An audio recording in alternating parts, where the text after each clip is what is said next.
তো গর্ভাবস্থায় নাভি পরিবর্তন কম বেশি প্রত্যেকটা মাই খেয়াল করে থাকেন ঠিক 5 মাসের পর থেকে। তো গর্ভাবস্থায় 5 মাসের পর থেকেই কেন নাভি পরিবর্তন হয়? কারণ 5 মাসের পর থেকে একটা বাচ্চার কিন্তু জেন্ডার গঠন অর্থাৎ বাচ্চার লিঙ্গ তৈরি হওয়া শুরু হয়। তো গর্ভাবস্থায় নাভি দেখে আগেকার দিনের মা কাকিমারা মনে করতেন যে গর্ভের সন্তানটি পুত্র না কন্যা।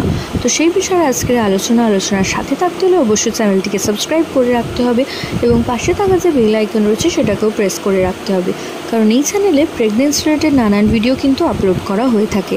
তো 5 মাসের পর থেকে যদি দেখেন গর্ভবতী মায়ের নাভিটি ধীরে ধীরে ফুলছে এবং তা সেকেন্ড ট্রাইমেস্টারের শেষে গিয়ে ফুলে প্রায় বাইরের দিকে বেরিয়ে চলে এসেছে এবং দেখতে কিছুটা ফুলের মতো মনে হচ্ছে নাভিটিকে, তো সেক্ষেত্রে আগেকার দিনে ধারণা করা হতো যে গর্ভের আগত সন্তানটি একটি ফুটফুটে পুত্র সন্তান গর্ভে রয়েছে।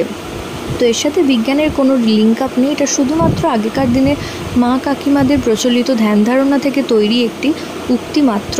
তো আশা করছি ভিডিওটা আপনাদের কাজে আসবে এবং কজনের সাথে এই যে বিষয়টি সেটির মিল আছে সেটা অবশ্যই কমেন্ট করে জানাতে ভুলবেন না।